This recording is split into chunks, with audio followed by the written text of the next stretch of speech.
Transcrição.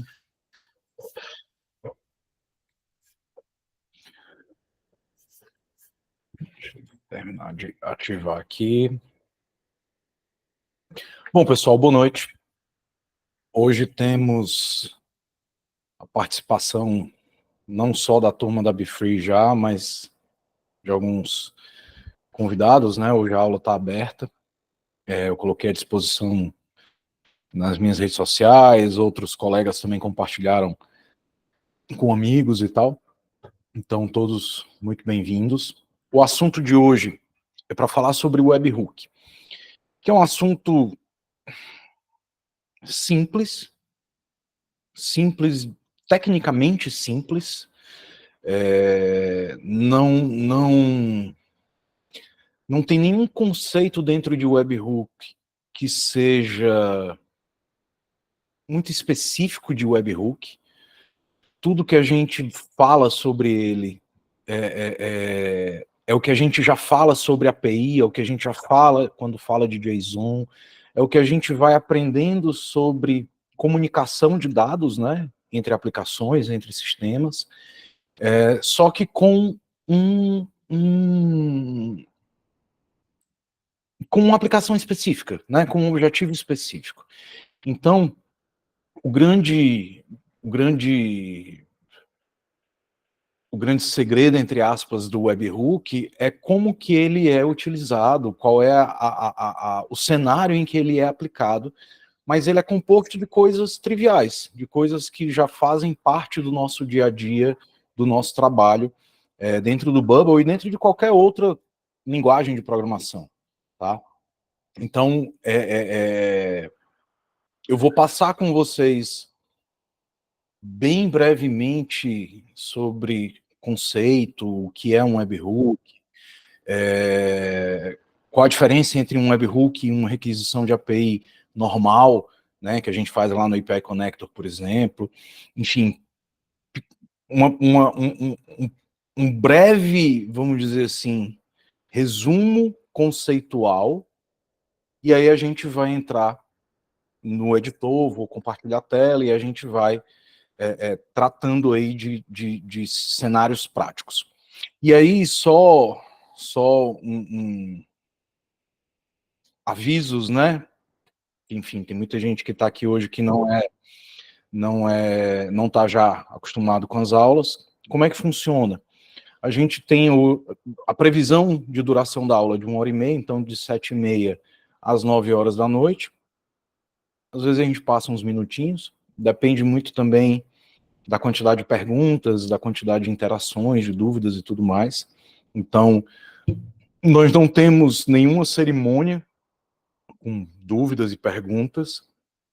Sempre que alguém tiver alguma questão, pode ou levantar a mão aqui no Meet, ou tira o microfone do mudo, e quando eu der uma parada para respirar, pede a palavra. Pode mandar no chat também. O chat é que eu não fico olhando para ele toda hora, porque senão quebra a minha linha de raciocínio. Então, se for alguma coisa que realmente você queira que a gente fale, idealmente levanta a mãozinha lá ou tira o microfone do mudo. Se por acaso for algum tópico que eu vá abordar na sequência, aí eu peço para congelar um pouquinho a dúvida para a gente falar desse assunto logo mais. Se não, ou eu já respondo na hora, ou a gente coloca em um contexto que seja mais adequado para responder aquela pergunta. Tá? Então, assim, não precisa esperar terminar o assunto e tal, um momento específico para perguntar, para falar, não. Tá? À medida que a gente for aqui evoluindo na conversa, pode sempre pedir a palavra, pode sempre intervir, tá bom? Então, vamos lá. Conceitualmente, o que é um webhook?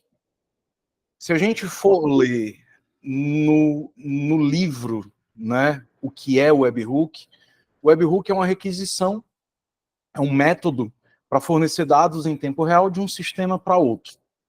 É uma chamada do tipo POST, que é enviada para uma URL. O webhook, o que é que compõe um webhook? Ele tem um evento que é disparado, um método que é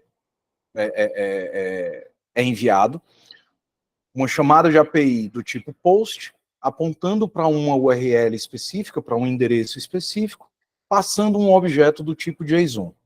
Isso é, vamos dizer assim, a anatomia de um webhook. O que é que diferencia o webhook por si de uma chamada de API convencional, de uma requisição de API convencional que a gente faz, por exemplo, no API Connector? É que o webhook, essa URL que ele está apontando a requisição, ela está sempre escutando eventos. É um endereço que ele está sempre disponível para receber aquela chamada do tipo POST.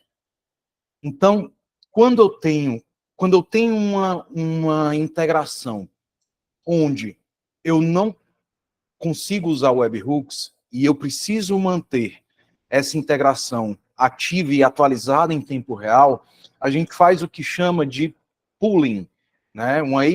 Um pooling de requisições, um pool de requisições. Pelo menos até uns 3 anos atrás, foi a última vez que eu vi, por exemplo, a documentação de API do iFood, eles não têm webhook.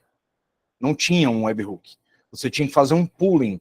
Então você tinha que ter uma rotina que a cada X tempo fosse lá no servidor e perguntasse: tem pedido? Tem pedido? Tem pedido? É como a criança na viagem de carro perguntando toda hora se já está perto. Já chegou? Está perto? E isso é o que seria o pooling. É uma rotina, é um loop de requisições que vai constantemente consultar o servidor, consultar a minha origem de dados para saber se tem alguma atualização, se tem algum dado novo. Em sistemas antigos, em sistemas muito antigos, inclusive, a gente normalmente trabalha dessa forma, né? A gente tem lá, às vezes até por carga de arquivo, né? Às vezes até uma carga de arquivo que é enviada para fazer essa atualização. Funciona? Funciona. Agora, imagina o tanto de recurso que isso gasta para fazer essa consulta constante, essa pergunta constante lá do outro lado. Sem falar de que a gente fica preocupado com o consumo sei lá, de WUs, né, de Workload Units. E aí a gente, ao invés de perguntar a cada 5 segundos, a gente vai perguntar a cada 1 minuto. Só que dependendo do tipo da minha aplicação, 1 minuto pode ser muito tempo para eu ficar desatualizado. Em contrapartida, às vezes eu posso ficar ali durante 8 horas seguidas durante a noite, perguntando a cada 1 minuto se tem alguma coisa e nunca vai ter nada, porque naquele momento não se espera. Então, quando a gente não tem a opção, né, que tem que trabalhar com pooling, é um jeito. Mas, se existe a possibilidade de utilização de webhooks, do nosso lado, do lado do Bubble, é sempre mais interessante. Porque o webhook é o quê? Ao invés de eu ter que ficar toda hora perguntando, mandando um GET, por exemplo, para trazer os últimos pedidos, ou os últimos dados, os últimos itens daquele servidor, ele fica sempre ativo, escutando num estado ali de hibernação, não está consumindo nada.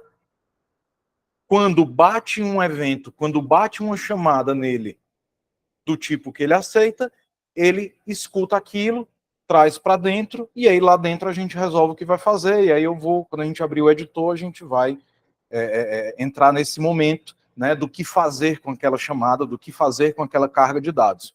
Mas o webhook, ele é sempre o comportamento que nós queremos para manter a integração de dados entre sistemas em tempo real. Então, quando eu tenho uma integração com o WhatsApp, eu não preciso ficar toda hora perguntando no servidor do WhatsApp, seja o da Meta, seja uma ZAPI da vida, seja uma Baileys da vida, eu não preciso ficar perguntando se tem chamada. Sempre que uma chamada for recebida no servidor, ela vai disparar um evento, ela vai disparar uma requisição para aquele endpoint que eu criei dentro do Bubble e estou utilizando como webhook, e quando essa mensagem chegar, eu gravo ela, enfim, crio lá as ações que eu preciso criar com ela. Isso torna todo o nosso processo muito mais rápido e muito mais econômico. Mesma coisa, por exemplo, a gente usa muito o webhook com sistema de pagamento, porque eu crio uma cobrança, eu vou receber uma notificação do ID daquela cobrança, da chave do Pix daquela cobrança, ou da hash do cartão de pagamento daquela cobrança. O cliente tentou pagar e não foi aprovado, eu recebo uma atualização. O cliente tentou pagar e foi aprovado, eu recebo uma atualização. E pagamento é aquela coisa que tem que ser idealmente em tempo real. Então, normalmente, a gente trabalha com webhooks para esses serviços. Naturalmente, nós precisamos que esse serviço externo tenha a opção de webhook, para que a gente não tem como ter gestão sobre os sistemas externos, né? Ele precisa prover o webhook como uma opção, e do nosso lado a gente sempre vai preferir trabalhar. Se esse sistema externo não tiver, aí tem outras alternativas, a gente cria lá um middleware, cria alguma interface no meio, que ela vai fazer esse pooling ao invés da gente fazer no Bubble e simula o webhook para a gente. Mas beleza, isso não é o assunto de hoje. Então o webhook, ele é uma chamada de API normal, é uma requisição de API normal, que vai ser enviada, no caso prioritário, de um sistema externo para a nossa URL, que a gente vai criar como um back-end workflow, como um API workflow, e ele vai estar sempre disponível para receber essas requisições e para tratar essas requisições. Beleza. Até aqui, tudo normal, né? Não tem nenhuma novidade. Assim como qualquer outro API Workflow, assim como qualquer outro evento que dispare no meu back-end, eu posso criar uma sequência de ações a partir daquele evento. Lembrando, quem já é da BeFree já viu isso algumas vezes, quem não é já deve ter visto também quando estava estudando por sua conta. Mas todo workflow, seja do front-end, seja do back-end, ele é uma combinação entre um evento e uma série de ações. Então, um evento pode ser o clicar de um botão, um evento pode ser carregar uma página. No nosso caso, falando de webhooks, o evento é receber uma requisição, receber um payload, uma carga de dados naquela URL. Recebi uma carga de dados naquela URL, é um evento que eu estou esperando que vai disparar uma sequência de ações. Então, assim como qualquer outro workflow, receber uma requisição de webhook vai disparar uma lista de ações, uma sequência de ações. Quando a gente está analisando a documentação de uma aplicação, nem sempre vai estar escrito lá webhook. Nem sempre vai estar escrito o nomezinho webhook. Às vezes pode estar callback, às vezes pode estar postback. Então, dependendo da documentação, ele pode ter esses outros nomes, esses outros apelidos. No fim das contas, é a mesma coisa. É uma URL que aquela aplicação vai enviar uma carga de dados, que vai enviar um payload que é importante para aquele processo. Eu vou compartilhar agora a tela para a gente começar a parte interessante.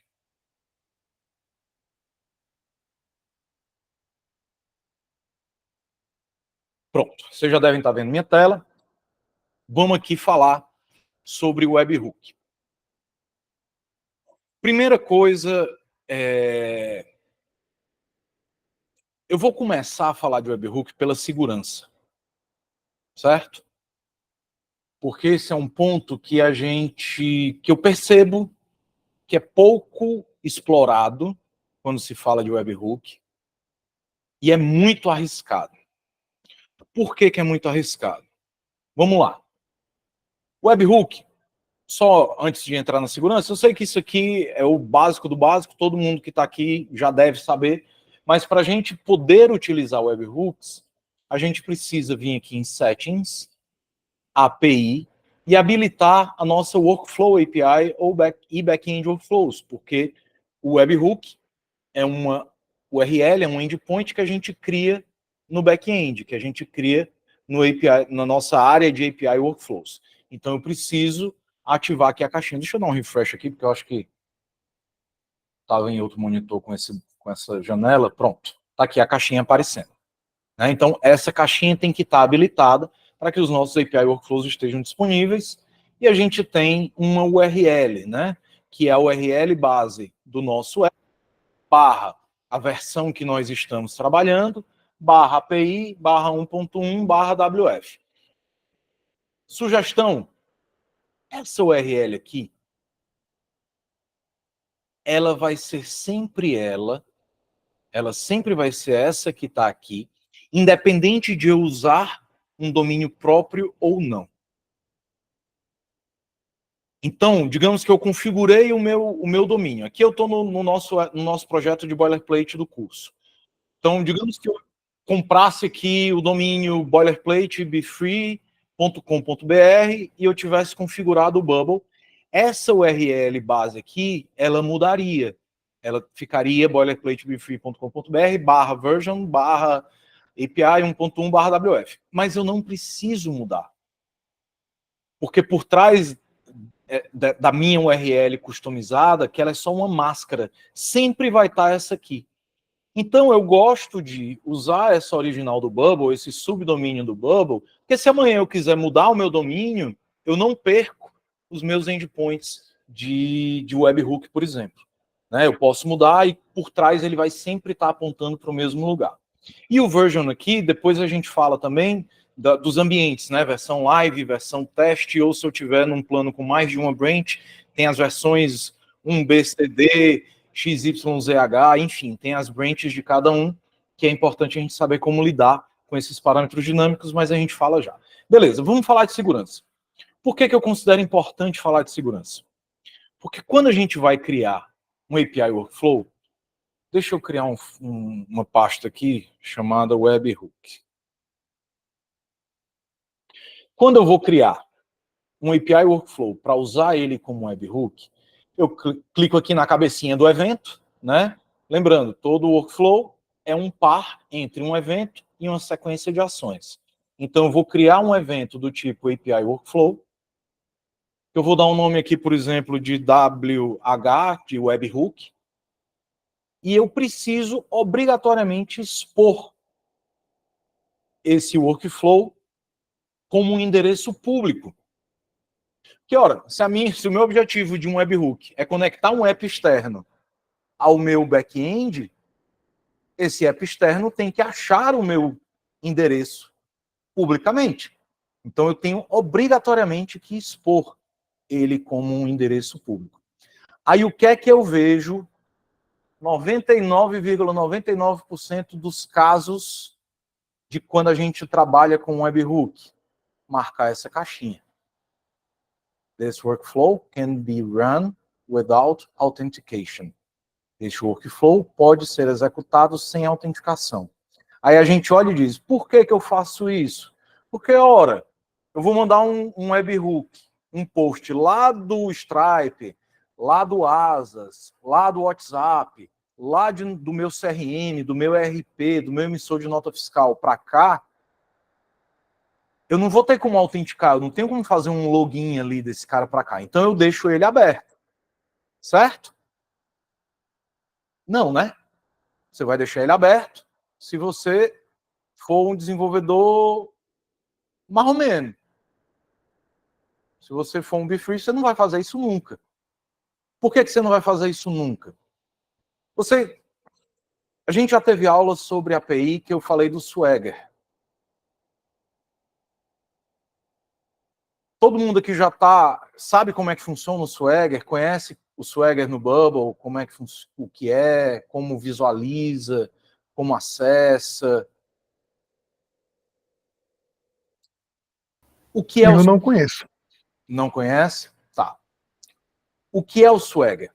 O Swagger é um padrão mundial de esquema de APIs, certo? Então, por exemplo, quando a gente usa o Zeno tem uma documentação, vou pegar aqui um Zeno aqui, por exemplo. O Zeno tem uma documentação de conexão, por exemplo, da metadata. Isso aqui é o Swagger. É a interface visual do Swagger. Que o que é o Swagger? Ele por trás aqui tem um JSON, tem um JSON schema, um arquivo de JSON, que está trazendo todos os dados para montar essa tela. E aqui ele diz, ó, existe um método na URL tal, o método do tipo get, /out, /me, os parâmetros deles são tais, os tipos de resposta são tais, não sei o que, não sei o que. Ele vai trazer ele vai criar um manual de uso da minha API. O Bubble é muito bonzinho. Ele cria pra gente o Swagger. Esse bicho está toda hora escondendo as caixinhas aqui, não sei. Ele cria o Swagger. Como é que eu acesso o Swagger da minha aplicação? Eu pego a minha raiz, HTTPS, opa, eu fico aqui com mais de um monitor, eu fico doidinho. Eu pego a raiz da minha aplicação, da minha URL, vou até aqui 1.1, então vou aqui até 1.1 barra meta barra swagger.json.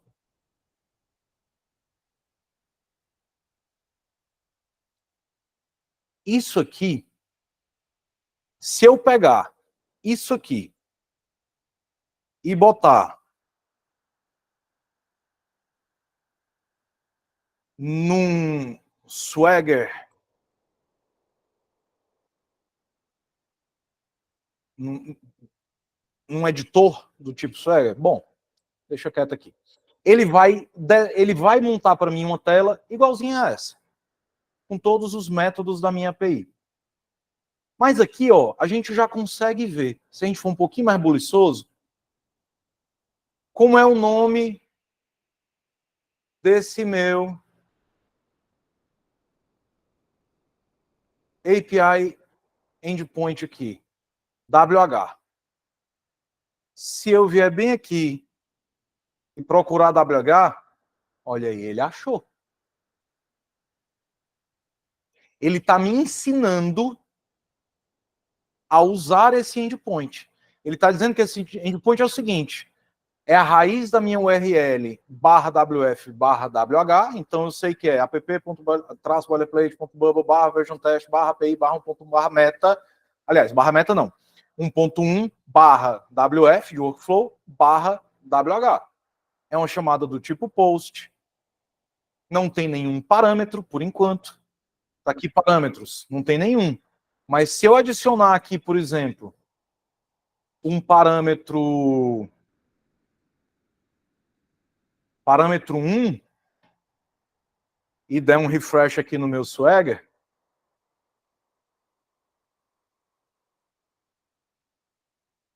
ele já vai me dizer que tem uma lista de parâmetros. Qual é? Request body, cadê? Ok, esquema.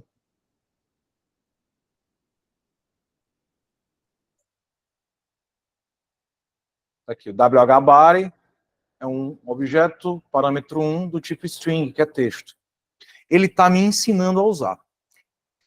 E aí, se você for pegar o seu aplicativo e escrever essa URL aqui do seu aplicativo /1.1/meta/swagger.json, você vai ver isso aqui. Você vai ver isso aqui. Você vai ver esse arquivo, que esse arquivo é um manual de como acessar os endpoints da sua aplicação. Se eu expuser aqui, por exemplo, alguma tabela da minha Data API, se eu expuser minha tabela Event aqui, o Bubble é tão legal que ele atualiza automaticamente o nosso Swagger. Se eu procurar aqui Event, Aí ele vai me trazer, ó, event body, um objeto. Aí tem o browser, que é do tipo string, tem o device fingerprint string, event type, que é um option set, IP address é string, language string, e assim vai. Tu concorda comigo que se eu tenho alguma API workflow aqui que não está protegido, quer dizer, que está exposto e diz que ele pode ser executado sem autenticação, concorda comigo que eu tenho uma porta aberta para qualquer pessoa mal intencionada que queira ou derrubar a minha aplicação criando um robô que vai mandar requisições de forma ininterrupta, ou o cara que, por exemplo, manja de desenvolvimento, ele sabe que a gente usou, por exemplo, o Stripe para meio de pagamento, ele conhece o payload do Stripe, conseguiu inspecionar lá no nosso app, por exemplo, o ID do nosso pedido, do pedido dele, e ele consegue mandar uma requisição aqui com um payload simulando o Stripe, com o status de pagamento concluído, e isso vai alterar o status do nosso pedido?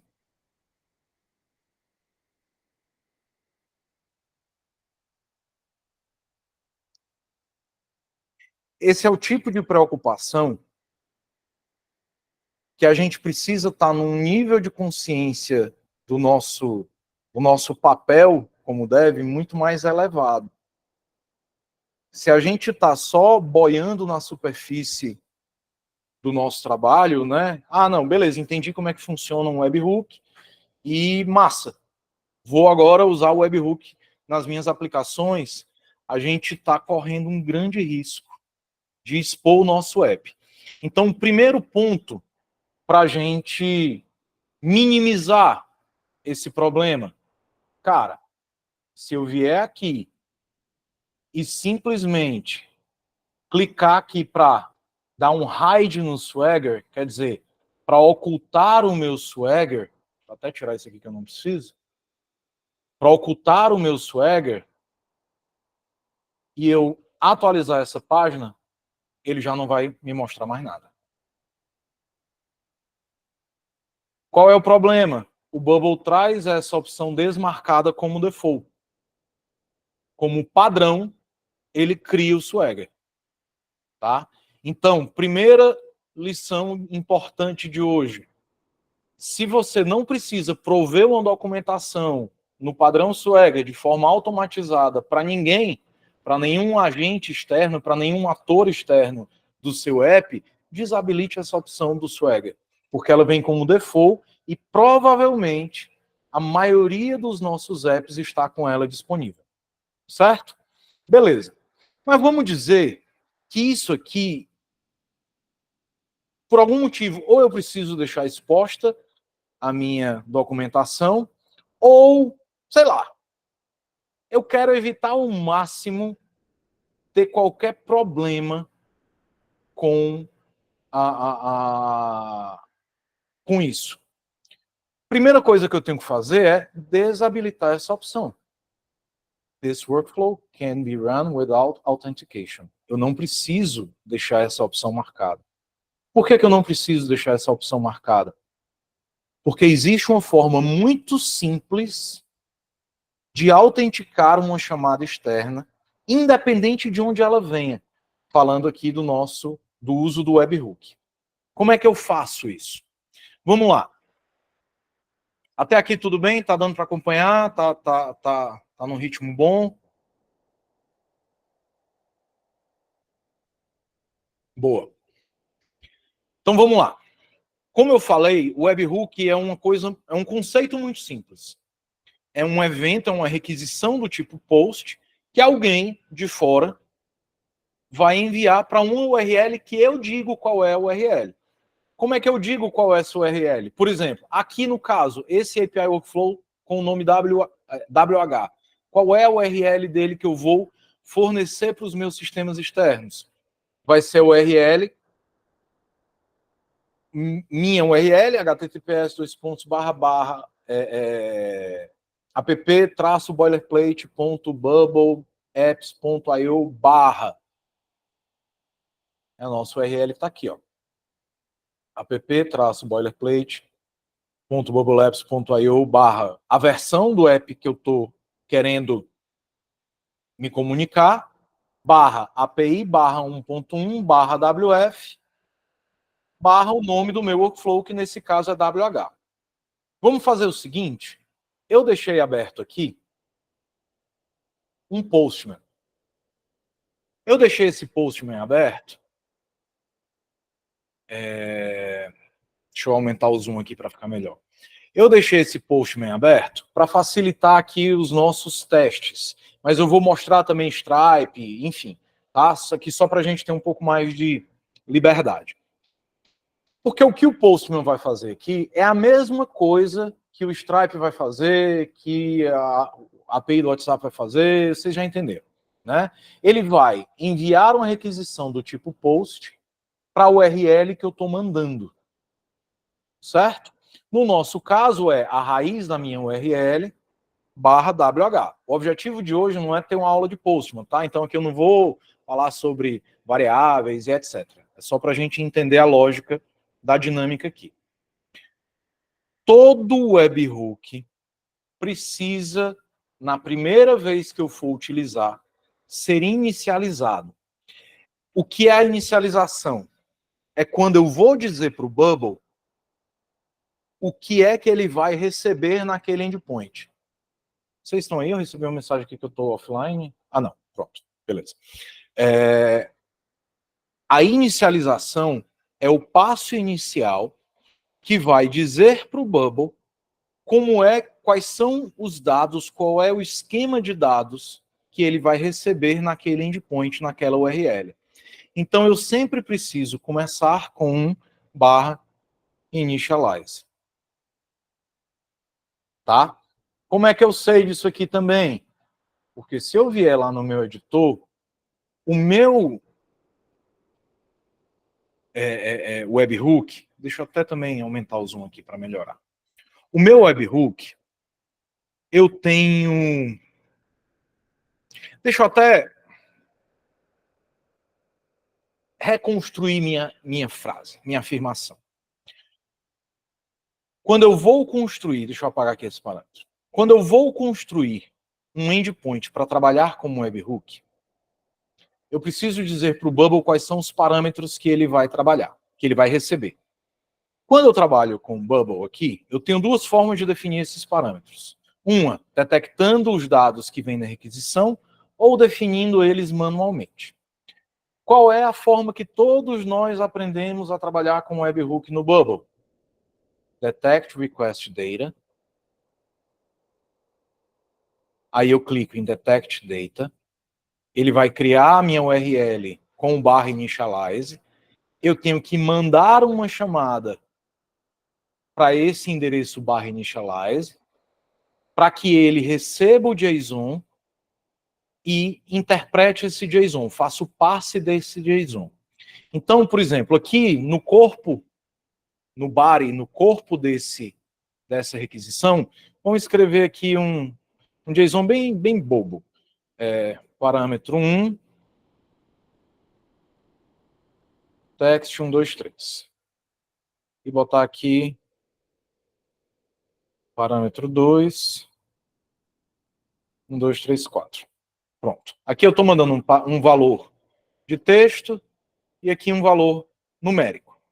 Certo? Estou mandando dois valores nesse payload, né, no corpo desse JSON. Então, se eu der aqui o send, o que vai acontecer, ó, ele até me disse, deu sucesso, esse endpoint foi inicializado de forma bem sucedida. Se eu voltar lá no meu Bubble, ele vai dizer que tem o parâmetro 1 do tipo texto, o parâmetro 2 do tipo número.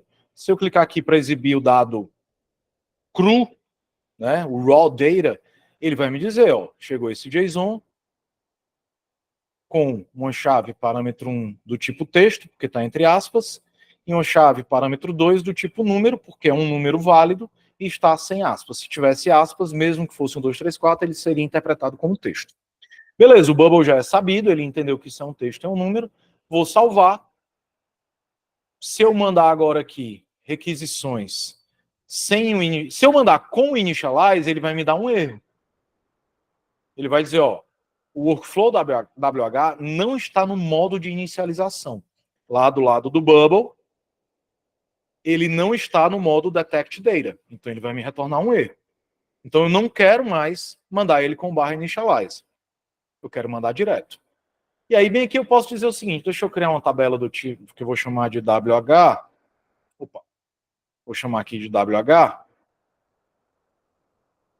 Que vai ter dois campos. Um campo parâmetro 1 do tipo texto e um campo parâmetro 2 do tipo número. Os nomes dos campos não precisam ser obrigatoriamente iguais aos nomes que vêm no payload, tá? Aqui eu estou fazendo só para facilitar o nosso entendimento. Eu não estou mais no modo de detect request data. Eu vou dizer o seguinte, quando chegar qualquer evento batendo na porta desse endpoint, me faça um favor, crie uma coisa do tipo WH, onde o parâmetro 1 vai ser o dado que chegou na minha requisição, parâmetro 1, e o parâmetro 2 vai ser o dado que chegou na minha requisição, parâmetro 2. Vai dar erro. Alguém já sabe por que deu erro? O erro está, inclusive, aqui na resposta.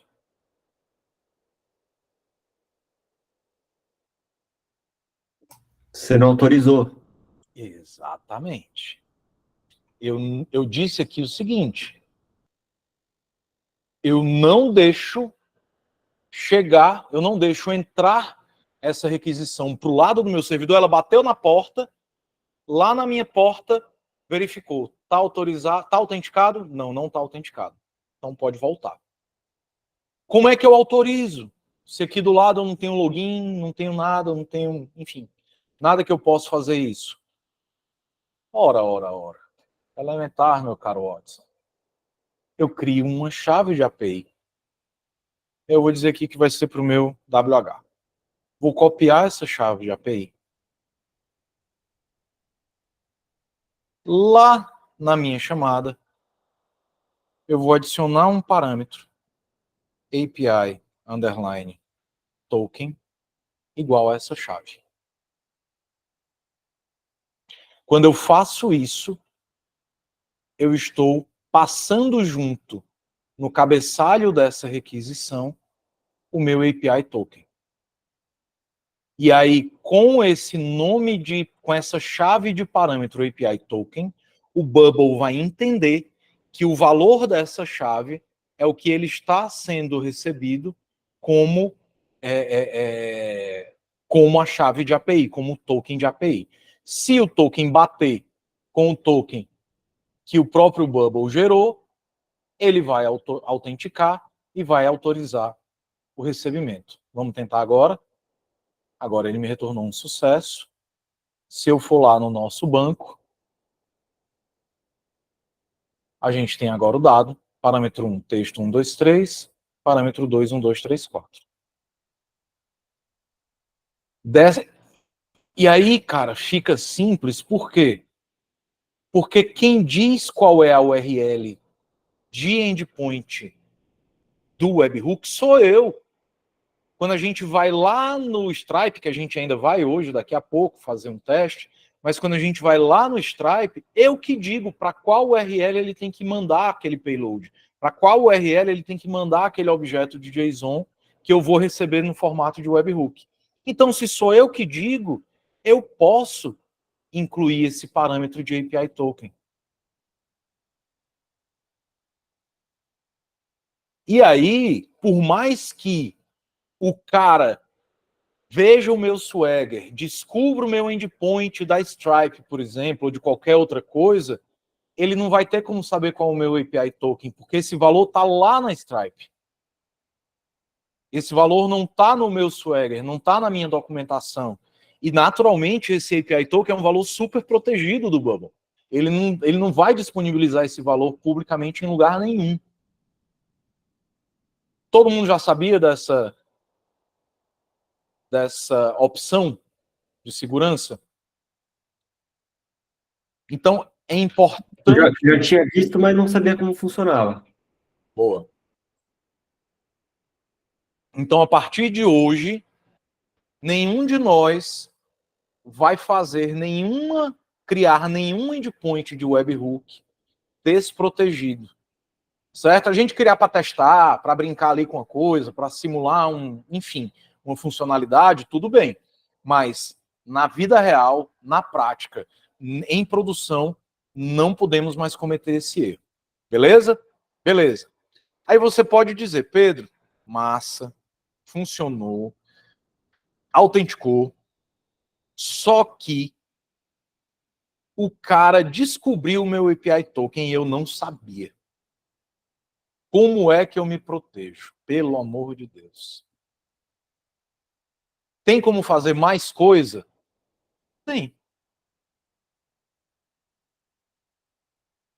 Tá vendo essa caixinha? Include headers in the detected data, né? Incluir o cabeçalho nos dados detectados. Se eu marcar isso aqui, der um detect data, e inicializar essa minha chamada de novo, tá aqui barra initialize. Eu vou deixar o meu API token aqui, porque eu estou exigindo autenticação. Se eu inicializar de novo e for aqui, ó, ele me trouxe não só o parâmetro 1 e o parâmetro 2, mas ele me trouxe uma série de informações que vieram no header da minha chamada. Eu vou já mostrar para vocês o header do Stripe, por exemplo, que a gente vai ver que tem o IP da Stripe, tem uma série de informações que dizem de onde aquele dado veio e que eu posso criar como condicional, como condição no meu workflow. Então eu posso dizer, por exemplo, vou copiar esse endereço de IP aqui, e eu posso dizer que somente quando o request data cf connecting IP is, vou botar aqui um arbitrary text só para facilitar.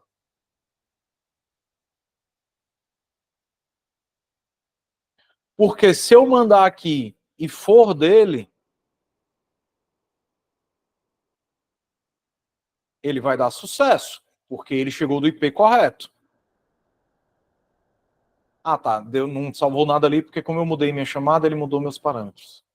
Request data parâmetro 1, request data parâmetro 2. Ó, se eu mandar aqui, ele vai dar sucesso, porque ele veio do mesmo IP que eu mandei autorizar.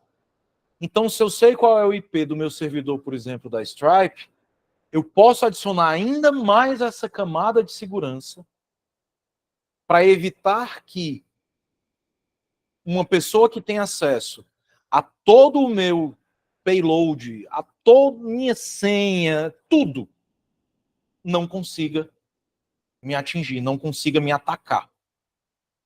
Porque ela vai estar mandando a requisição de um lugar que eu não estou autorizando. Nesses detalhes, nesses pequenos detalhes, se faz a diferença. Charles perguntou. Não, o token, Charles, ele é um token de autenticação do Bubble, que eu posso criar quantos eu quiser. Né? Eu posso criar aqui N tokens. E, idealmente, eu crio tokens para finalidades específicas, para que na hora que eu precisar dar um refresh, dar um regenerate nesse token, por qualquer motivo de segurança, eu não preciso atualizar tudo que está se conectando com ele. Né? Mas aqui ele é uma chave privada que qualquer requisição que eu fizer de fora com essa chave, ele vai ser autenticado naquela requisição. Mas nesses pequenos detalhes é que a gente vê a diferença entre um dev sênior de verdade e um dev que é só buliçoso, que não estuda, que não vai a fundo nas coisas. Beleza? Beleza. Esse é o jeito que a gente aprende a fazer o webhook a vida inteira. Só que não é o único jeito. Tem um outro jeito. Por exemplo, não sei se já aconteceu com vocês, mas já aconteceu comigo. A gente cria a chamada no modo de inicialização. Eu vou tirar aqui o API token, para ficar mais fácil para a gente brincar aqui, que todos já entendemos a aplicação, e eu vou dizer aqui que ele pode rodar sem autenticação só para fins didáticos. Vou apagar aqui, vou tirar esse header aqui. Beleza. A forma como a gente aprende a construir o webhook, via de regra, é com o detect request data, dá aqui o initialize, mapeia os campos e vai para cima. Tô certo ou tô errado? Eu, pelo menos, só aprendi assim. Só que não é a única forma de construir um webhook. Se ao invés de detect request data, eu usar manual definition, né, definição manual, e eu conheço o layout do meu webhook, do JSON que ele vai receber, eu posso dizer o seguinte, que eu tenho, manualmente, um parâmetro 1 do tipo texto e um parâmetro 2 do tipo número. Sem dar initialize nada. Se eu botar aqui texto 1, 2, 3, 4 e 1, 2, 3, 4, 5. Se eu mandar sem initialize, sem nada, ele vai me dar sucesso. Se eu for lá no meu banco... desculpa, mais uma vez, né? Eu mudei de novo a requisição. Tem que atualizar. Tá vendo que nem apareceu o request data aqui, como estava antes? Request data, parâmetro 1, request data, parâmetro 2, porque eu não tenho request data, eu não inicializei um JSON, uma chamada. Eu simplesmente mandei com esses parâmetros e ele salvou. Texto 1, 2, 3, 4, 1, 2, 3, 4, 5. Quando que isso é útil? Já aconteceu comigo, acredito que já deve ter acontecido com algum de vocês. A gente cria a chamada no modo inicializar, vai lá no nosso serviço, no Stripe, no Asas, no WhatsApp, no Scambau A4, bota lá como barra initialize, inicializa, vai para o editor do Bubble, esquece de voltar lá, não tira o barra initialize, e aí fica o serviço mandando requisição para o barra initialize, recebendo o erro de retorno. Nosso webhook, entre aspas, não funciona, porque a gente não recebe aqueles dados, porque ele está mandando para o barra initialize, e a gente fica louco arrancando os cabelos sem entender o que aconteceu. Se eu conheço o layout do meu JSON, se eu tenho o formato dele,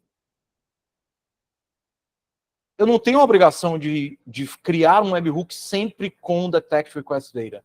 Eu posso criar com a definição dos campos que eu sei que eu vou receber. E quando esse objeto bater nessa URL, ele vai entender que o parâmetro 1 é do tipo texto e vai mandar lá, deixar ele disponível como uma opção para eu trabalhar nas minhas ações, o parâmetro 2 e assim sucessivamente. Deu para entender?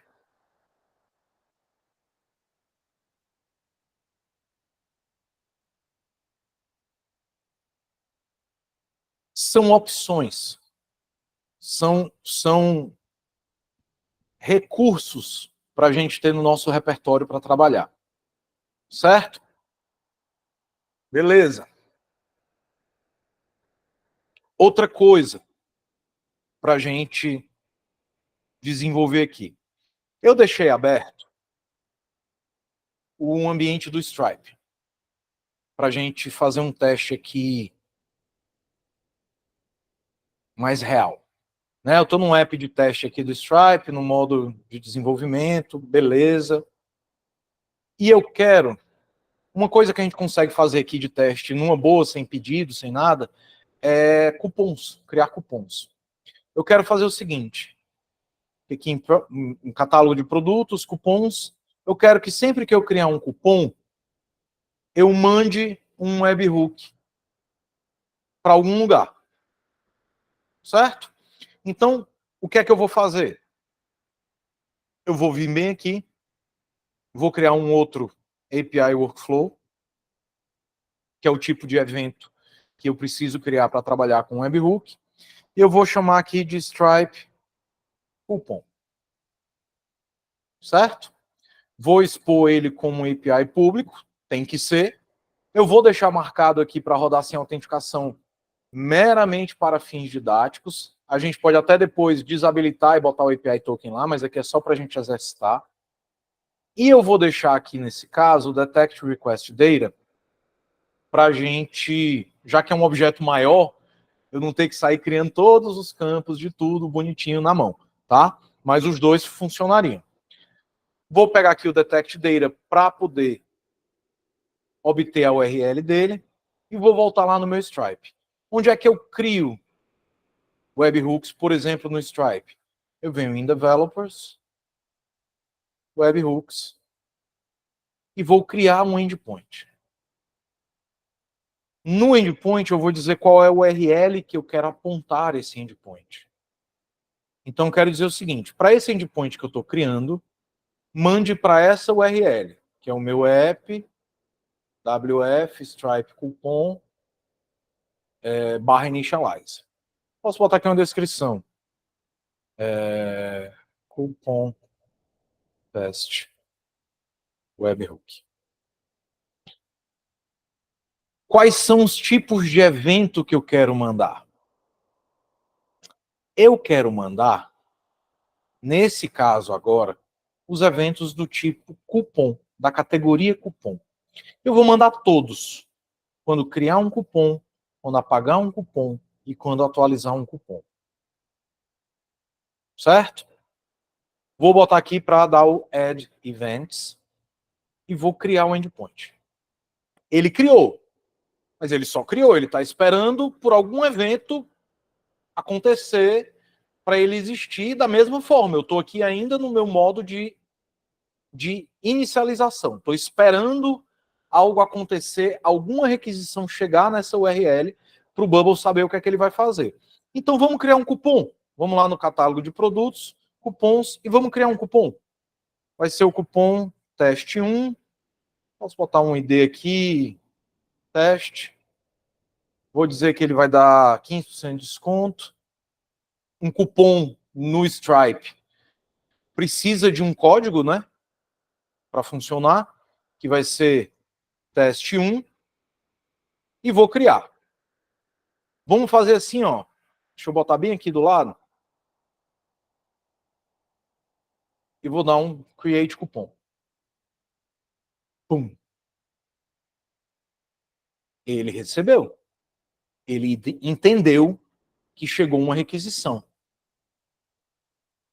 Deu para ver em tempo real, né? Isso aqui. Ele recebeu a requisição e ele entendeu, ele mapeou, ele fez o parse desse JSON. Que, na verdade, o que está escrito aqui é o que está escrito aqui.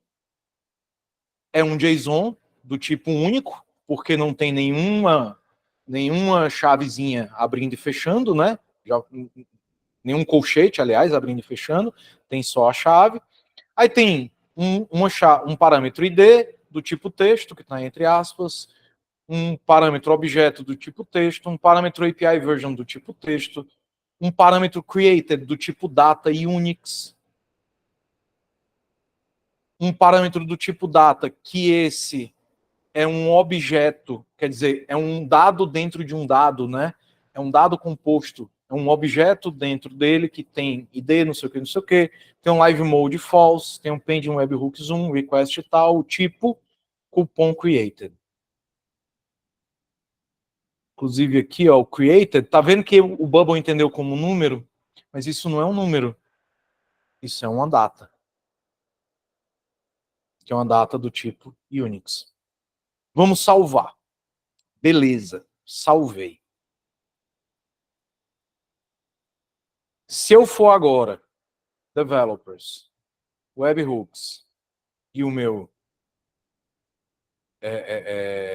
webhook, fui lá no log, ó, tá aqui o payload que ele mandou.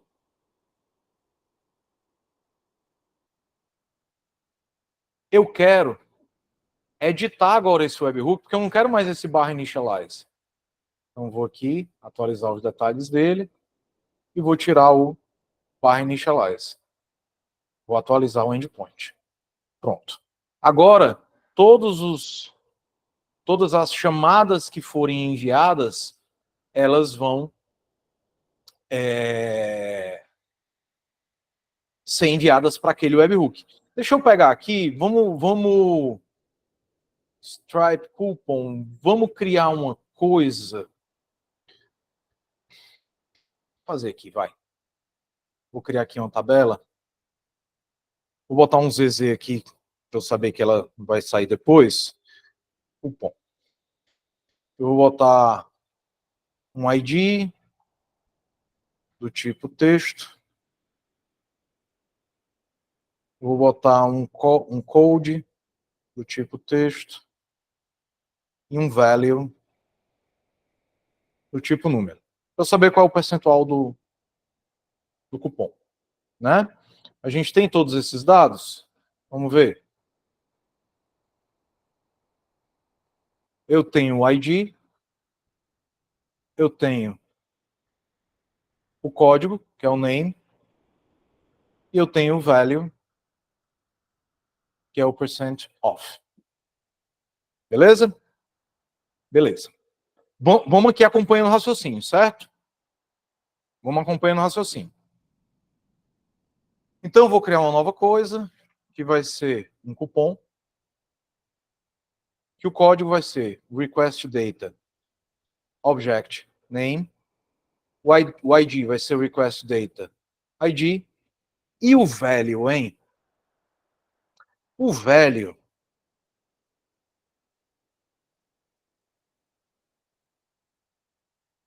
ele é percent off 15.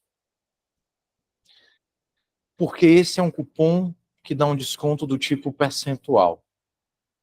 Só que eu tenho um outro parâmetro, que é o amount of, que veio nulo, porque ele estaria preenchido se ao invés de um desconto percentual, fosse um desconto em dinheiro, um desconto absoluto.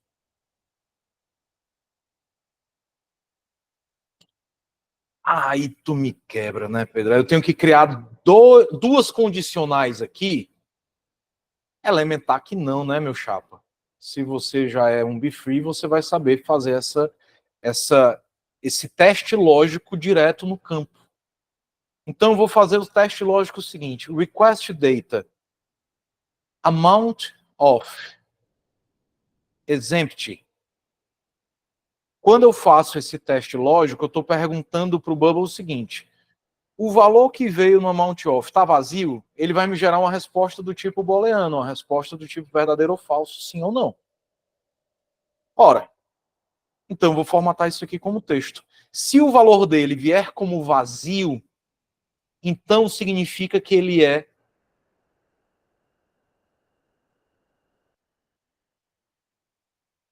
percentage. Se ele não for vazio, quer dizer, se ele não for nulo, se ele vier com um valor, então aqui eu vou botar o valor do amount of. Todo mundo entendeu essa lógica? A gente não precisa criar duas versões, dois passos separados para esses dois cenários. A gente cria um teste lógico direto no campo, trata os dois resultados, e aí, óbvio, como esse velho está esperando um valor numérico e eu estou formatando como texto, ele vai dar um erro. Então eu tenho que dizer aqui que eu quero converter esse resultado para um número. Aí ele vai funcionar. Eu ainda posso fazer algo mais. Eu posso dizer o seguinte, posso criar um campo. Vamos fazer um negócio legal aqui. Vamos criar um option set. Por isso que você está aqui, Charles. Vamos criar um option set do tipo discount type. Que pode ser percentage e value. Aí lá no nosso cupom, a gente vai criar um novo campo chamado discount type, do tipo discount type, e que eu vou dizer que o meu discount type Olha, eu botei foi OS aqui. Meu discount type.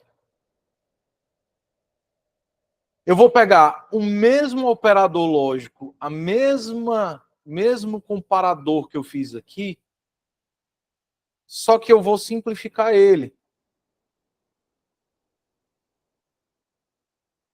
Ó, o request data objeto amount of exempt, ele vai me retornar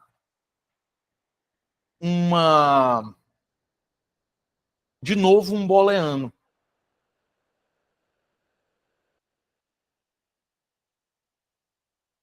Deixa eu copiar essa expressão e apagar aqui. Eu vou pegar uma opção do meu discount type, todos.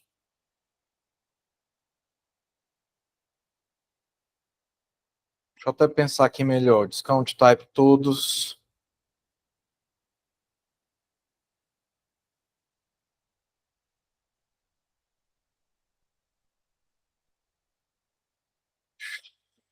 Exempt. Verdade. Deixa eu pensar aqui.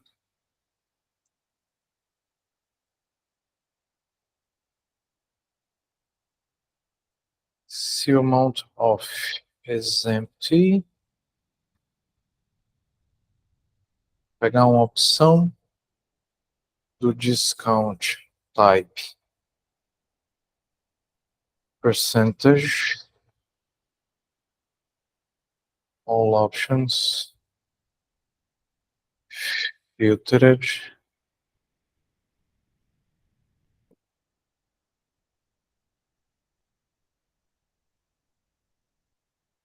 request data amount of exempt,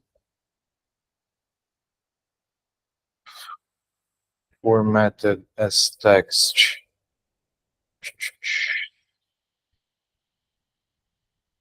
Já sei. Bom, estou fazendo uma gambiarra aqui mal do mundo.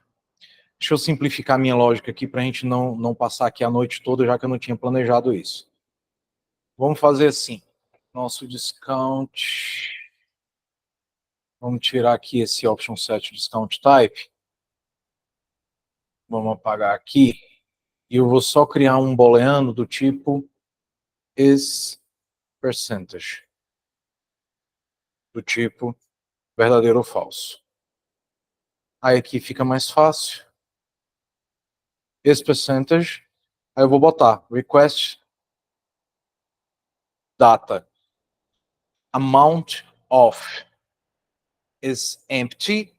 Ele vai dar verdadeiro ou falso. Se o amount of for empty, significa que o meu desconto é percentual. Então ele vai marcar como verdadeiro esse percentage. Se o meu amount of não for vazio, quer dizer, se tiver um valor, ele vai me retornar um falso, então não vai ser percentage. Entendeu a lógica aqui?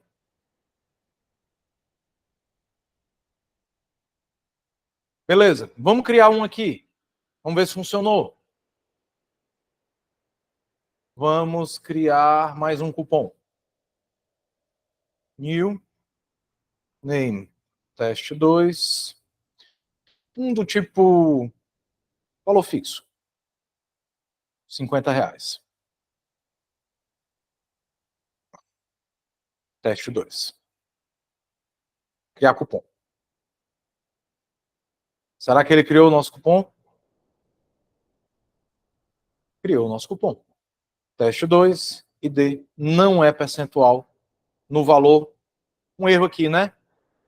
Porque o Stripe manda para a gente o valor em centavos.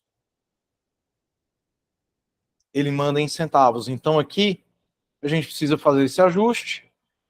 Valor, formatted as text, amount of,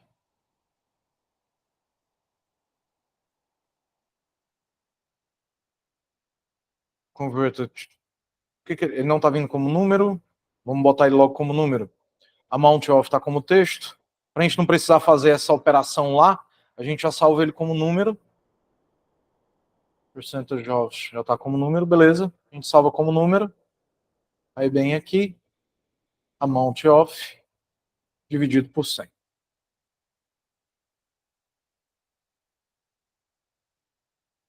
Aí é o seguinte, deixa eu ajustar ele aqui na mão só para ficar mais... Pronto. Nosso webhook aqui funcionou. Se eu criar um outro cupom aqui do tipo percentual, teste 3, do tipo percentual, dando 20%. Teste 3, criar um cupom, ele vai. Teste 3, é percentual sim, valor 20, mas eu sei que é percentual, né? Então, 20%. Aí, enfim, se você quiser tratar, dividir por 100, fica a seu critério, tá? Mas se eu sei que é percentual, eu posso tratar isso na frente. Aí, vamos lá. Estamos acompanhando aqui o raciocínio. Beleza, vamos dar mais um passo. Lembra que quando nós criamos esse webhook, deixa eu duplicar essa aba aqui. Duplicate. Lembra que quando nós criamos esse webhook, pô, Regis, o Regis mandou aí a expressão dinâmica para pegar a opção. Obrigado, me economizou alguns neurônios. Quando a gente criou webhooks lá em Developers, Webhooks, e criou o nosso endpoint, nós, se eu for aqui para editar ele, nós pedimos para ele me mandar eventos do tipo cupom created, cupom deleted e cupom updated.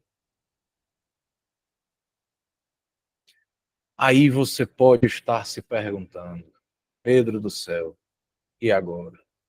Ou então, por exemplo, se eu botar aqui no meu cupom,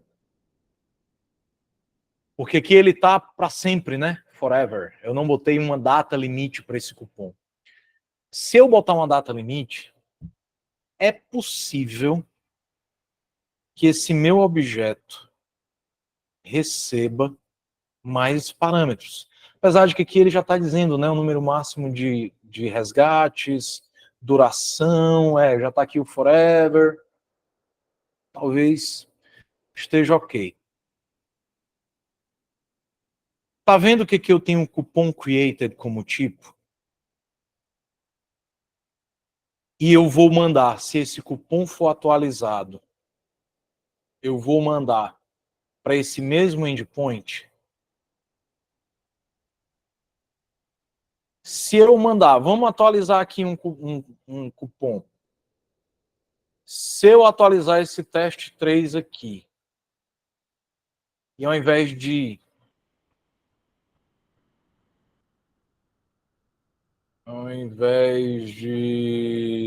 sei lá, cadê? Teste 3. Se eu atualizar aqui e adicionar um código promocional, teste 3, update. Vou botar aqui um limite para o primeiro pedido somente, tem um valor mínimo de pedido de R$200. Se eu mandar isso aqui,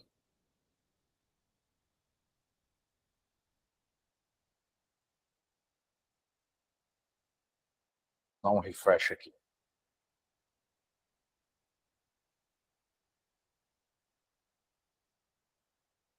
Por que ele não mandou o update aqui? Peraí.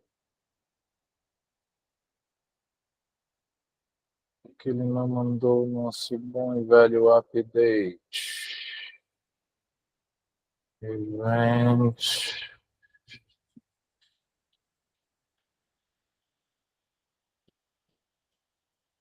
Teste 31. Update cupom. Ora, meu querido, não me envergonhe aqui na frente de todos. Cupom updated. Ele atualizou o cupom.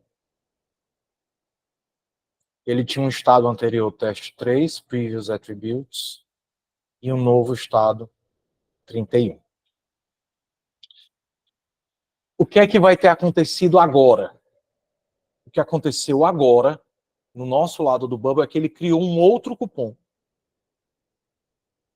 Porque a única ação que nós ensinamos o Bubble a fazer foi criar o cupom. Ele criou um outro cupom, o teste 31. Ele tinha um teste 3 e ele criou um novo. Por que que ele fez isso? Porque o nosso endpoint recebeu uma requisição, esse aqui, e ele leu essa requisição e executou o que estava previsto nessa requisição. Só que essa requisição tem uma coisa diferente. O tipo dela é cupom updated. Os outros eram cupom created.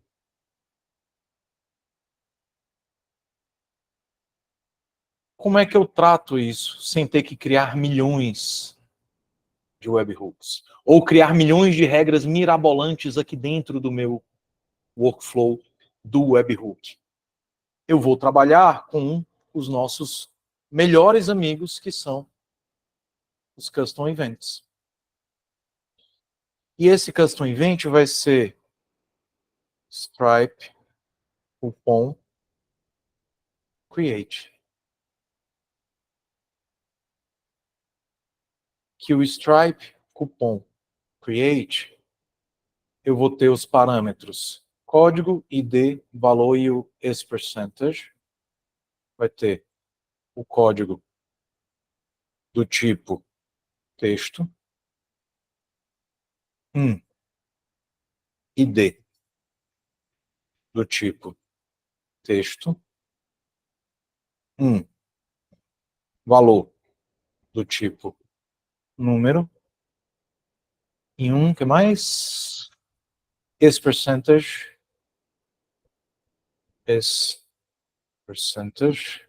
do tipo booleano, yes ou no, verdadeiro ou falso. Aí bem aqui ele vai criar uma nova coisa, que é um cupom, que o código é o código, o ID é o ID, o %, é o %, e o valor é o valor. E aqui eu vou dizer o seguinte: trigue esse custom event, chamado Stripe Coupon Create, em que o código seja o request data object name, o ID seja o ID, o valor seja o valor, e o %, seja o que a gente criou aqui de %. Posso apagar esse rapaz aqui, quando, se, somente se, o request data type is, vamos botar um arbitrary text aqui para facilitar, porque a gente é organizado, is cupom created.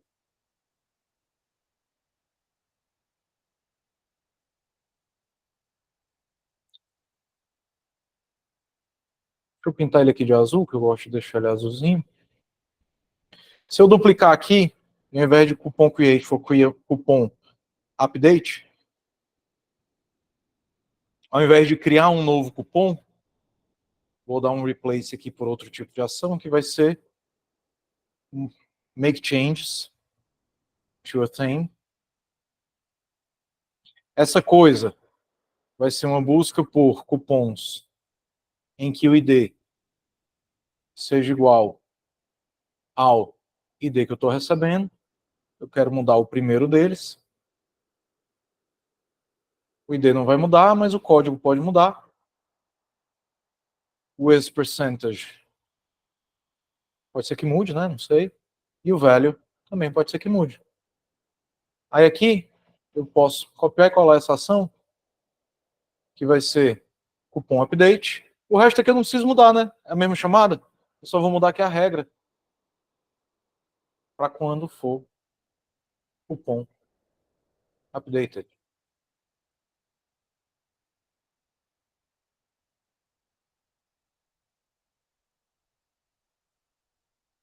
E o meu webhook é o único. As regras, as lógicas dele são muito simples. A gente só precisa se tocar de algumas coisas, né? Por exemplo, não sei se todo mundo aqui reparou, mas o objeto do cupom updated tem dados que o cupom created não tem. No cupom created, o meu objeto está aqui, ó. ID, objeto, data, objeto, com ID, não sei o que, nome, parará, parará. O updated tem tudo isso, só que ele tem mais esse aqui, ó. Previous Attributes Name Teste 3. Ele traz mais informações do que o outro tinha. Ai, porra, como é que eu vou saber disso? Porque esse Previous Attributes aqui não está chegando. Aliás, ele está chegando aqui, mas ele não está sendo lido, porque ele não está aqui no meu objeto. Então, como é que eu faço? Eu posso dar um edit raw data. Tenho aqui meu objeto, data, objeto, teste, não sei o quê. Se eu vier aqui, ó, valid true, aí ele adiciona um outro negocinho aqui, ó, previous attributes. Se eu copiar esse negócio e colar bem aqui, ó, valid true, ele acabava bem aqui. Só que como eu vou botar mais um, eu tenho que botar um vírgula, previous attributes. Aí esse aqui eu não preciso porque é o último. Salvo. Aí agora ele vai trazer, ó, previous attributes name text. Aí eu posso, inclusive, aqui no update, posso dizer o seguinte: se eu quiser criar um log, por exemplo, vou criar um campo aqui chamado previous attribute, do tipo text. Aqui no update, eu vou passar mais um parâmetro chamado previous attribute, do tipo text. Posso até deixar ele como opcional. Previous attribute vai ser o previous attribute. E o meu previous attribute vai ser o request data, previous attributes name. Se a gente pegar esse cupom teste 31 aqui e atualizar ele de novo, teste 312,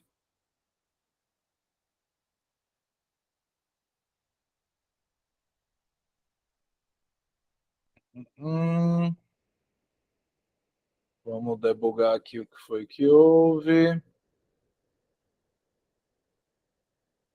Cupom updated. Cupom updated.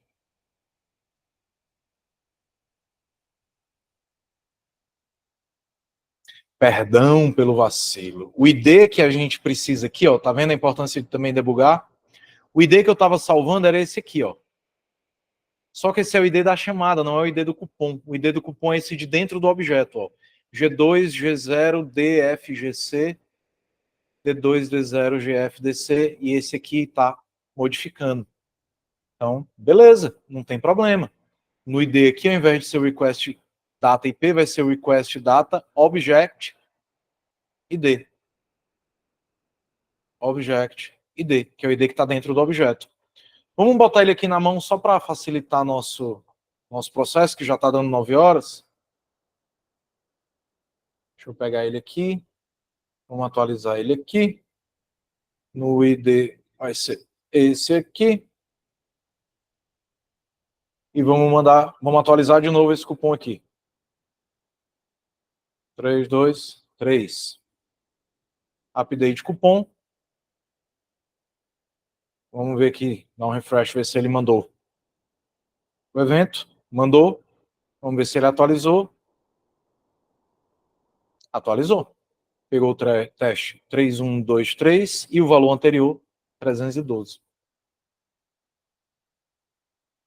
Eu não preciso sair criando 50 endpoints com inúmeras condições complexas, porque chega uma hora, né, o Simon perguntando qual a diferença de fazer um custom para cada opção ao invés de fazer um workflow normal com condições.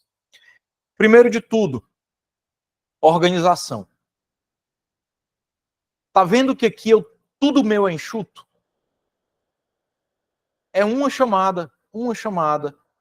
Aqui eu faço só o essencial. Porque imagina o seguinte, Simon. Porque aqui eu estou só atualizando o cupom, mas se ao invés de só atualizar o cupom, eu quiser enviar um e-mail para o cliente avisando que o código do cupom mudou, que o valor do cupom mudou, que eu quero gerar uma notificação via WhatsApp, que eu quero disparar uma outra coisa, que eu quero fazer uma sequência de ações. Aqui está só uma ação, então está bobo. Mas se cada condicional eu tenho uma sequência de ações e eu jogo tudo aqui, chega uma hora que as minhas condições lógicas aqui viram um pesadelo. Porque eu tenho que encher de terminate workflow no meio do caminho, eu tenho que, se for isso, mas se não for aquilo, cara, vira um caos na minha vida. E tudo que eu menos quero é caos na minha vida. À medida que o meu app cresce, à medida que minhas regras de negócio se tornam mais complexas, quanto mais organizado e melhor estruturado tiver o meu app, mais fácil vai ser a minha vida. Consequentemente, vai ser mais fácil de manter, vai ser mais fácil de evoluir o meu app, vai ser mais fácil de eu trazer outros devs para trabalhar comigo. Entendeu? Então, tudo isso significa que eu estou produzindo um código de melhor qualidade. Significa que o meu projeto é melhor do que um outro projeto que não obedece a essas boas práticas, entendeu? São os pontos que vão te diferenciando entre você ser um dev normal, um dev como milhares que a gente tem no mercado, e você ser um dev sênior. Um dev que, com perdão do termo, bota coisa na mesa. Entendeu? Porque aqui, cara, quando, por exemplo, eu na posição de recrutador, se eu estou selecionando um dev, e eu sou um recrutador técnico, e eu vejo esse tipo de organização, ou eu vejo a confusão tudo num canto só, é fácil de escolher quem está pelo menos melhor preparado, quem está pelo menos num nível técnico mais alto. Né? O Charles perguntando se no caso cada custom gera uma verificação no campo when do API Workflow do ponto de vista de consumo.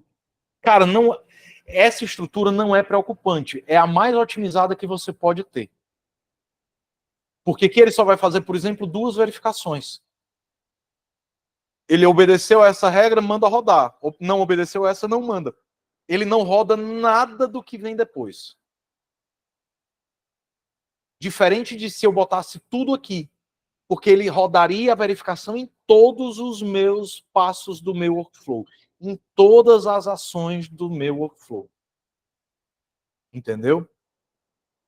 Então, esses detalhes que a gente foi construindo, porque assim, tem mais coisa para a gente ver de workflow, de webhook? Cara, tem. Por exemplo, eu não quero que o meu webhook pare de funcionar. O que é que pode gerar o que é que pode causar o meu webhook parar de funcionar? Tá vendo que aqui do outro lado, né, do lado do Stripe, que tá mandando, imagina que o Stripe também gasta os WUs dele para me mandar um webhook. Ele consome recurso de máquina, de rede, para se comunicar com a minha aplicação. Porque ele tem que gerar, ele tem que disparar aquele evento.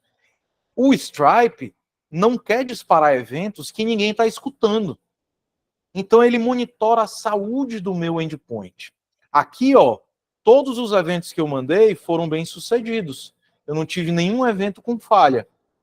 Mas se por qualquer motivo o Stripe me pingou no meu webhook e em alguma condição aqui que eu coloquei, por exemplo, coloquei um only when aqui, por exemplo, que eu recusei aquele webhook, que eu recusei aquele evento, eu vou devolver um erro para o Stripe. E aí, ao invés de eu ter 100% de sucesso, eu vou ter 90, 80, 70. E aí chega um ponto que, se o meu endpoint começa a ter uma taxa de erro alta, o Stripe pode suspender o meu endpoint. E eu não quero que isso aconteça. Então, para manter a saúde do meu webhook, é uma boa prática eu marcar essa condição, dar um retorno 200, que é um retorno de sucesso, né, e não um retorno da família 400, 401, 404, 403, 402, que é um retorno de erro, um código de erro, ou 500, eu marco aqui. Porque eu estou dizendo para o Stripe o seguinte: você fez seu papel certo, você mandou para o lugar certo. Parabéns. Eu não quero, eu não vou usar, mas é problema meu. Você fez a sua parte. Então, o que você fez não está errado. Eu só não vou usar. Então, se eu tiver uma condição no evento que eu estou disparando esse meu webhook e essa condição não for atendida por algum motivo, mas quem mandou o webhook mandou corretamente, com autorização, com a URL direitinho, o objeto direitinho, tudo certo, eu não quero dizer para ele que ele errou. Eu quero dizer para ele que ele fez certo. Então eu mantenho o meu índice de qualidade de sucesso nas minhas chamadas alto. E isso diz para esse outro lado que pode continuar mandando, que ele está fazendo o trabalho dele certinho. E aí eu não corro o risco de quebrar o meu app lá na frente. Tá? Então, turma, assim, o assunto webhook é um assunto que, tecnicamente, ele não é complexo. Ele não é uma coisa, ele não é ciência de foguete, ele não é aquela coisa que você tem que doer a cabeça para entender o que é isso. Cara, não é nada demais. É um JSON que alguém está mandando para um endereço que eu disse para ele mandar. Ponto. Quando chegar esse JSON, eu decido o que é que eu faço com ele lá dentro. Conceitualmente, é só isso. O que diferencia, o que muda? Meu irmão, o que é que eu vou fazer com isso? Como é que eu vou lidar com isso? Qual o meu nível de conscientização? Qual é o meu nível de entendimento técnico para saber se aquele meu endpoint está seguro ou não? Qual é o meu nível de conhecimento técnico para eu saber se eu vou lidar com aquela informação de forma organizada e estruturada ou não? Como que eu vou desenhar esse meu JSON para que ele seja o mais dinâmico possível, para que eu não tenha que me repetir infinitamente nas minhas, nos meus layouts de dados, nas minhas chamadas, nas minhas requisições, entendeu? Esses são os detalhes, a história que o diabo mora no detalhe, né? O diabo tá aí. O diabo tá nesses pontinhos que eu tenho certeza que quando a gente terminar aqui, que você abrir o seu editor, você vai olhar e vai dizer, puta merda, por que eu fiz desse jeito? Porque a gente faz, né? Mas é isso. Dúvidas, perguntas, sugestões? Pedro, Fala. quando a gente recebe um webhook, e, por exemplo, a gente vai salvar o banco de dados com essa informação relacionada a algum usuário. A gente claramente não pode usar a ação current user porque não está relacionada a nenhum usuário. A gente tem que identificar isso de alguma forma, identificar o usuário. Eu acho que eu já sei a resposta, né? Mas vamos perguntar. Existe alguma forma de eu garantir que eu vou receber, eu enviar alguma informação que eu vou receber de volta via webhook? Existe essa? É possível fazer isso?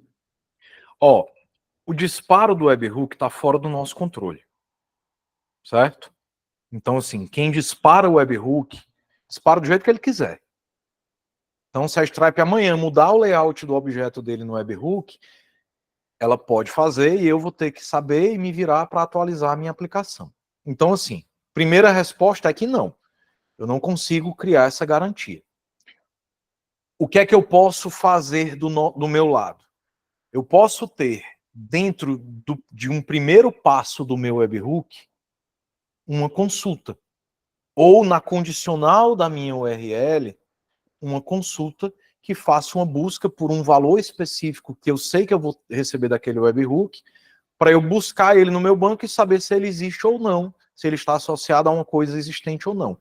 E se não tiver, eu termino ele ali e acabou essa conversa. PT saudações. Se tiver, eu deixo ele seguir o fluxo dele de ações. Então, assim, resposta curta e grossa é não. Não tem como eu garantir isso, entendeu? O que eu consigo garantir é só o URL que ele vai me mandar. É o endereço que eu estou dizendo para ele que ele vai me mandar. O que vai vir lá dentro, aí eu não tenho controle. É o que eu imaginava, mas sei lá, vai que você tinha alguma Não. artimanha aí, né? Ó, uma coisa que é importante citar, aproveitando a sua pergunta, que não é exatamente isso que você perguntou, mas está relacionado, é o seguinte. Digamos que você tenha um app Bubble e você está empolgado lá com Flutterflow, com outras tecnologias e criou um app mobile em outra tecnologia e que está usando o Bubble como banco de dados. É possível você criar um webhook saindo do Bubble para esse app externo, para esse lugar externo? Vamos lembrar o que é um webhook. Um webhook é uma requisição de API do tipo POST que vai para um URL. Se esse app externo me permite ter uma URL dele lá, que eu mande uma chamada, aí eu posso criar um API Workflow que dispara um retorno de API do tipo POST para aquela URL, uma ação. Né? Crio essa ação no meu API Connector e disparo essa ação a partir do meu workflow para ele gerar o evento de webhook para um ente externo, para um app externo, para um servidor externo. Entendeu? E aí, nesse caso, se eu estou criando essa requisição, aí eu faço os meus controles, as minhas verificações, para garantir que ele sempre vai mandar só o que for válido, né? Só o que eu quero que ele mande, por exemplo. Então, assim, não é o que você perguntou, mas aproveitando o gancho para dar outro uso, né? O Bubble não só como receptor de webhooks, mas como ele uma fonte de webhooks para bancos de dados externos, para softwares externos, sei lá.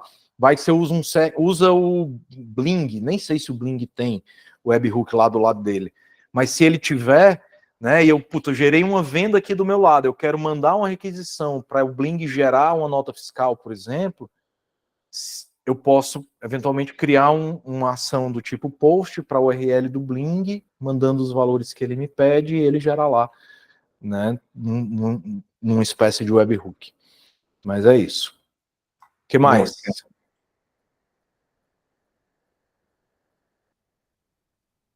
Nenhuma dúvida, todo mundo entendeu tudo, tá tudo. Pedrão, Fala aí, Chaves. eu não sei se é o tema da aula, mas fica até de sugestão a minha pergunta, se não for. Uhum. Eu já me deparei com situações, não foi comigo, tentando ajudar, que você tem ali o grupo repetidor, né? Então ele nativamente, se ele estiver ligado ao banco, trazendo dados do banco do Bubble, se uma outra pessoa fizer um cadastro, né, ela está lá no celular dela, eu estou no meu computador, ela cadastrou vamos dizer que é uma lista de clientes. Então, outra pessoa cadastrou lá e eu vejo em tempo real, ele é alimentado, ele aparece na minha tela em tempo real. Eu já me deparei com situações, tentando ajudar pessoas, e eu não consegui, que ela estava com um banco, se eu não me engano, era o MariaDB ou era o MySQL, eu não lembro. E quando, já entendeu o que eu vou falar, né? Sei. Quando a outra pessoa lá alimentava, na minha tela não aparece, entendeu? Então, existe uma solução hoje para isso? Vamos lá. Como você falou, não é o tema da aula, já teve inclusive aula disso, tem aula disso. Mas respondendo a sua pergunta, por que ele não atualiza? Né? Quando eu tenho um elemento, que no caso é um repeating group, mas poderia ser um grupo, poderia ser um pop-up, poderia ser qualquer coisa. Quando eu tenho um elemento que a fonte de dados dele, o data source dele, é uma requisição de API do tipo data, né? É uma conexão de API do tipo dados, o Bubble, ele sempre vai tentar nos ajudar, e ele sempre vai tentar nos economizar recurso. Então, ele não vai repetir essa chamada do tipo data se ela não tiver nada de diferente. Certo? Então, assim, eu fiz uma chamada do tipo data agora. Se eu fizer de novo na mesma sessão a mesma chamada do tipo data sem nenhuma alteração na minha requisição, ele não vai mandar essa requisição de novo, porque ele olha e diz, eu já fiz essa chamada, o valor já está aqui, eu não vou fazer de novo, não vou fazer você gastar recurso de novo sem necessidade, certo? Então, por isso que fica desse jeito. O que é que acontece? Eu preciso mandar algum parâmetro variável nessa requisição do tipo data para o Bubble entender que é outra chamada. Eu estou forçando ele a repetir aquela chamada. Normalmente, o que é que se faz? Se adiciona um header, se adiciona um cabeçalho do tipo data, por exemplo, que aí data eu mando uma data do tipo Unix que se eu mandar 10 vezes, ele vai mandar 10 valores diferentes, porque ele está mudando a cada milissegundo, né? A cada segundo, milissegundo. Ou manda um token randômico, ó, vou gerar um token randômico, uma string randômica, que vai variar esse valor do header e ele vai entender que é uma outra requisição, que mudou um valor daquela requisição, e aí ele vai repetir aquela chamada. Então, quando eu tenho esse cenário, eu preciso lembrar, beleza, pessoal, quem precisar aí pode ir, já passou da hora, enfim, não tem cerimônia. E fica gravado também, fica disponível na plataforma. Se eu tenho um cenário em que eu preciso alimentar um elemento com uma fonte de dados de uma API externa do tipo dados, do tipo data, eu preciso gerar um evento que esse evento dispare o display data de novo naquele elemento. Certo? Então, você pode fazer do lado, vamos dizer assim, porque nem adianta fazer um webhook assim, do meu... Eu posso ter... vamos lá, eu posso ter um endpoint de webhook que quando o outro lado atualizar um dado, ele dispare um post para esse endpoint e que esse endpoint de webhook altere alguma flag do meu banco, altere algum parâmetro que vai disparar um evento. Qual é o desafio nisso? O desafio é que uma alteração no meu servidor eu não vou conseguir escutar esse evento do front. Eu só consigo escutar um evento do front vindo do servidor com uma ação, com um evento específico, mas que ele precisa ser disparado. Assim, é um cenário bem complexo. Normalmente, quando a gente tem isso, é o quê? Eu crio um custom event de dar um display data naquele repeating group, e eu chamo esse custom event de diversos lugares diferentes daquela página, ou daquele elemento, para ele constantemente tentar atualizar aquele dado. Eu acabo usando muito recurso, Pedro, em termos Acaba. Talvez a maioria, eu não sei, não posso subestimar, mas muitos aqui também não têm entendido a minha pergunta. Mas em resumo é você não utilizar o banco. O Pedro já respondeu, mas assim, em resumo, quando você for usar o Zano ou um outro banco, você vai se deparar com essa situação, entendeu? E aí você vai ter que ter uma solução. Uma rotina, Pedro, exatamente. eu te agradeço demais, mas eu peguei um feeling. Deixa eu só te dar aqui um ponto. Existe uma ação nos custom events que é trigger a custom event when data changes. O que é que isso faz? Por exemplo, eu tenho aqui esse custom event que tem um parâmetro event type. Aqui event type é um option set. 7. Vou botar um parâmetro qualquer aqui. Depois eu apago. E esse parâmetro é do tipo dado, user, por exemplo. Esse trigger, essa ação, é pouquíssimo conhecida. Trigger a custom event when data changes. Ela é tipo um database trigger no front. Eu vou dizer aqui o seguinte. Eu vou triggar o custom event sign up, que foi esse que a gente colocou um parâmetro, né? Parâmetro use aqui, esse xx. O meu front vai ficar ouvindo o banco, é isso? Não, eu vou dar o comando desse trigger. Aí quando eu dou o comando, quando eu dou o evento dele, aí ele começa a escutar.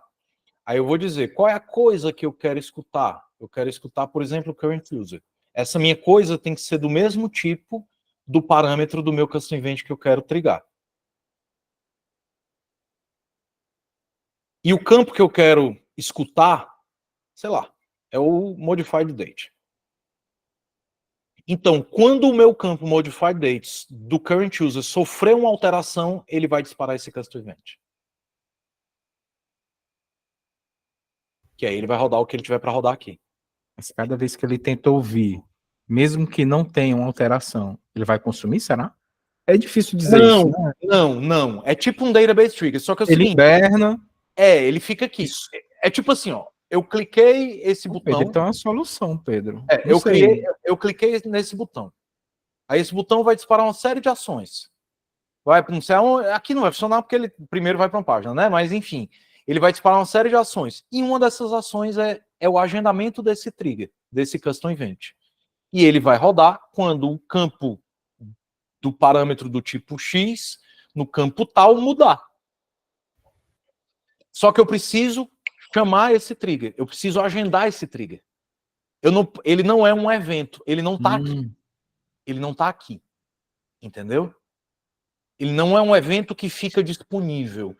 Ele é uma ação. Evento é diferente de ação. Evento é a cabeça. Evento é o que vai disparar as ações. Então isso não é um evento. Isso é uma ação. Ele precisa ser disparado a partir de um evento. Entendi. E aí esse disparar pode ser qualquer coisa. Você pode ter um custom event do tipo atualizar repeating group, do tipo repeating group, né, do tipo do dado do repeating group, entendeu? Entendi. E aí você vai, tipo, em várias ações dentro da página, quando o usuário clicar para ver um dado, quando o usuário clicar para editar um dado, para criar um dado, para não sei o quê, fechou um pop-up, sei lá o quê, page load, em todos eles você dá um trigger naquele custom event que vai dar um display data no repeating group, por exemplo. Pedro, tu já pegou alguma situação assim? Já. Eu acho que depende muito da política do negócio, né, do cliente. Mas regra, assim, é qual regra é de a boa negócio. prática, na tua opinião? Assim, como você lida normalmente com essa situação? Cara, assim, via de regra, é entendendo quais são os eventos que são necessários para atualizar aquele dado e criando esse tipo de solução. Eu crio um custom event para atualizar o dado e chamo esse custom event de diferentes lugares, baseado em ações de usuário, entendeu? Tipo, eu sei que quando um usuário cria um item, ele espera ver esse item na lista. Então, sempre depois da ação de criar, eu dou um trigger nesse evento de atualizar, de dar o display data no repeat group, por exemplo. Entendi. Entendeu? E passando como no header da data o current date e Unix. Que aí eu garanto que ele vai mandar o valor. Em termos de consumo, não utilizar o banco de dados do Bubble, ele se torna bem mais dispendioso. A gente pode dizer isso? Ou não? Não necessariamente, cara. Não vou saber te afirmar categoricamente, não. Qualquer resposta que eu te der agora vai ser irresponsável. Ô Pedro, mas essa situação aí é só para banco externo, né? É só para não necessariamente para banco externo, é para fontes de dados externas. Isso. Então pode ser o seu banco que está no Zeno, mas pode ser um API que você está consumindo de alguma coisa e que você quer mostrar aquele dado em um elemento seu que não necessariamente é o seu banco de dados, é outra coisa. Gente, quem usa o banco de dados do Bubble fica tranquilo, entende? É. Isso aqui já é uma situação de alta escala, entendeu? Que vai usar Supabase. É outra coisa. Mas, turma, é isso. Eu espero que tenha sido útil. Foi muito. Como eu falei, não é um assunto complexo por natureza. Conceitualmente é um assunto simples, mas que tem formas e formas de trabalhar com ele, né? Tem a forma trivial, feijão com arroz, que todo mundo sabe, e tem a forma profissional, organizada, otimizada, bem pensada, bem planejada, que é o que eu tento sempre trazer nesses encontros, nessas nossas aulas. Beleza? Boa noite, obrigado. Pedro, obrigado pela atenção, viu? Obrigado Valeu. boa noite a todos. Que já Boa noite, são gente. habituês e todos que vieram hoje convidados. Um abraço, turma. Boa noite, boa Boa semana. noite. Boa noite. Até mais.